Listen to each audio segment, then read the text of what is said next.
Comment est-ce que je vais débriefer cet épisode de ce soir de koh? Je sais pas trop, ça a été un ascenseur émotionnel ce soir, il s'est passé pas mal de choses et en même temps il y a eu des longueurs. C'est compliqué. Salut à tous, c'est Frenzo et vous êtes les bienvenus sur ma chaîne. Ce soir, comme chaque mardi soir, on débriefe ensemble le nouvel épisode de koh le feu sacré. Ce soir, on s'intéresse à l'épisode 14, si je dis pas de bêtises, et au fameux retour de Tanya. Alors restez avec moi.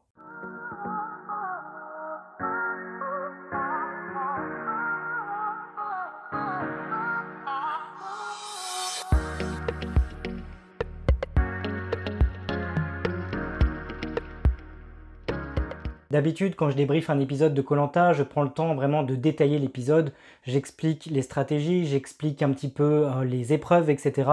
Enfin, je résume tout de A à Z. Ce soir, c'est un petit peu compliqué dans le sens où j'ai eu beaucoup de stress et en même temps, il y a eu beaucoup de longueur, comme je le disais dans l'introduction de ce débrief.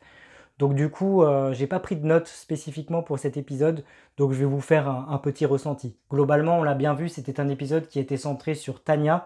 Tanya qui a eu chaud pour ses fesses à plusieurs reprises dans cette saison. On l'aime ou on l'aime pas, mais elle a le mérite d'être encore là, d'avoir toujours le moral. Et au fur et à mesure de la saison, en tout cas pour moi, c'est devenu une candidate que j'apprécie vraiment beaucoup. Je l'apprécie vraiment beaucoup, mais ce soir, elle m'a fait énormément flipper. Son côté stratège, quand elle revient dans l'aventure, à savoir avec les fameux courriers pour elle et Quentin, la bouffe, etc. L'avantage concernant le collier d'immunité qu'elle cache, etc. J'ai trouvé que c'était bien joué, même si je n'ai pas compris et je ne comprends toujours pas pourquoi elle a choisi Quentin. Franchement, s'il y a un candidat qui m'agace et qui m'énerve cette saison, et désolé pour vous si vous l'aimez bien, mais moi c'est Quentin. Quentin, je ne peux plus le voir en pâture. Franchement, le mec il est détestable au possible, surtout à ce stade de l'émission. Tanya, et je sais pas ce qu'elle lui a fait, il l'a sauvée une fois, et là, au moment où elle le choisit, d'ailleurs je comprends toujours pas pourquoi elle l'a choisi, hein, tout comme Laura la semaine précédente quand elle a sauvé Quentin, j'ai trouvé ça incompréhensible, et je pensais que Laura allait le payer, et je me suis pas trompé, même s'il a pas voté contre elle ce soir, j'avoue. Mais le fait que là, Tanya, qui a eu plus d'une trentaine de votes contre elle, dont une grosse majorité était Quentin, et qu'elle décide comme ça au tout dernier moment de l'emmener, de lui faire lire sa lettre, etc. J'ai trouvé ça abusé et je me suis même demandé si c'était pas un coup de la prod tellement c'était gros. Non mais sérieux, qui à ce stade de l'épisode aurait pu penser que Tanya choisirait Quentin pour quelque chose? Surtout qu'on sait tous que Quentin n'allait pas changer d'avis vraiment entièrement sur elle. Donc what the fuck. Franchement, entre nous, j'ai eu envie de soutenir les filles cette saison, mais elles ont fait juste n'importe quoi. J'aime pas spécifiquement le trio de garçons qui reste, peut-être plus Nicolas qui, lui, mérite vraiment de gagner, mais j'avais vraiment envie qu'il y ait un petit peu plus de rebondissement parmi les garçons, qu'ils se sentent un peu plus en danger, y compris Nicolas, parce que c'est trop facile comme victoire. Pour eux, tout se passe vraiment à merveille, il n'y a pas vraiment de danger pour eux, même quand on essaye de nous le faire croire. Et bon, j'avais beau vouloir défendre les filles, elles ont joué mais d'une façon débile et ça me débecte. Déjà pour Laura, excusez-moi mais je comprends toujours pas la semaine dernière qu'elle ait décidé de le sauver. Ça reste un petit peu en travers de ma gorge et je savais qu'elle le paierait.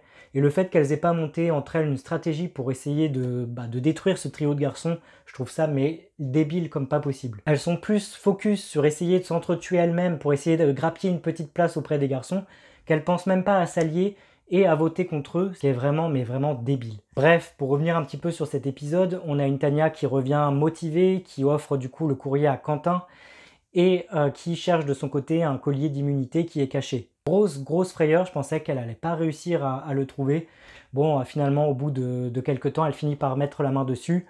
Est-ce que c'est triché? Est-ce que c'est réel? Je ne sais pas, je vous laisse en débattre dans les commentaires.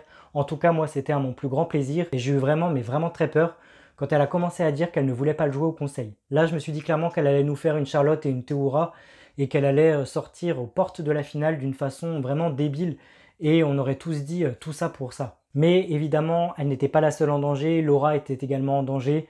Celui qui ne l'était pas et qui fait un peu son Calimero, encore une fois, c'est Quentin. Quentin qui, finalement, ne va pas perdre ses bonnes habitudes et voter 2 fois contre Tanya. Tanya qui lui a offert son courrier, qui lui a offert la nourriture, etc. Ouais, moi j'ai beaucoup de mal avec lui et je le trouve vraiment culotté pour rester poli. Quoi qu'il en soit, je passe un petit peu les épreuves parce que ce soir c'est pas ce que je retiens particulièrement de cet épisode. D'ailleurs on les a attendues ces épreuves et elles sont arrivées, enfin elle est arrivée tard. Et du coup ce qu'on retient c'est vraiment tout ce côté stratège et ce résultat au conseil. Et ce résultat au conseil qui fait que Tanya décide de ne pas jouer son collier. Et là je me suis dit mais qu'est-ce qu'elle est bête, elle va sortir aux portes de la finale de la plus bête des façons. et ce sera tant pis pour elle. Mais en vrai, elle a encore le cul bordé de nouilles, et finalement les votes se sont dirigés contre Laura en majorité, ça s'est joué à une voix, et c'est donc Laura qui quitte l'aventure déçue, et qui fait le choix encore plus débile de donner ses 2 votes à Quentin, ce qui m'horripile, mais d'une façon monumentale. Le mec, il se retrouve avec tous les avantages, il est jamais en danger, et il est aigri comme pas possible, et il va aller en finale. Bref, ça c'est mon avis sur le candidat. Attention, ça se trouve la personne, Quentin, est peut-être vraiment hyper gentil dans la vie réelle, c'est juste mon point de vue par rapport au jeu, hein, bien évidemment. Mais là, Laura, en offrant son double vote à Quentin et pas à une fille, j'ai trouvé ça, encore une fois, débile. Mais ça en dit long sur la stratégie des filles qui restaient au final, et malheureusement, elles ne peuvent s'en prendre encore une fois qu'à elles-mêmes. En tout cas, la semaine prochaine, Tania est donc normalement qualifiée pour la finale, ce qui veut dire que c'est soit Julie, soit Frédéric, soit Quentin, soit Nicolas qui va être éliminé. Je pense plus pour Julie, même si on voit une sorte de stratégie dans l'épisode de la semaine prochaine, dans les extraits. Donc je ne sais pas trop comment ça va se passer, mais avec le double vote de Quentin, je pense qu'il n'y aura pas trop de surprises, sauf si encore une fois les votes sont en majorité contre Tania. Mais il est fort probable que Nicolas intervienne et qu'il dise qu'il veut garder les plus faibles pour la fin. Je pense qu'ils vont diriger, les garçons, les votes contre Julie. Et si Julie ne s'associe pas à Tania qu'elle a voulu éliminer, ce sera la fin pour elle malheureusement. Enfin malheureusement, je suis à un stade où, à part Tania, je crois que je n'ai pas envie de voir gagner grand monde. Si, bien sûr, Nicolas qui est quand même un grand stratège mais discret, qui est quand même quelqu'un de positif, de souriant, extrêmement fort bien évidemment. Donc Tania ou Nicolas, ce seront mes favoris de cette saison-là.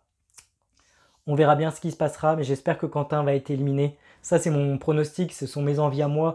Si vous ne les partagez pas, il n'y a aucun souci. N'hésitez pas à me dire en commentaire justement qui sont vos favoris, ce que vous avez pensé de ce retour de Tania, cet épisode qui était vraiment centré sur elle. Qu'avez-vous pensé de son choix de conserver son collier? Qu'avez-vous pensé de son choix de choisir Quentin pour le courrier, etc. Dites-moi tout en commentaire.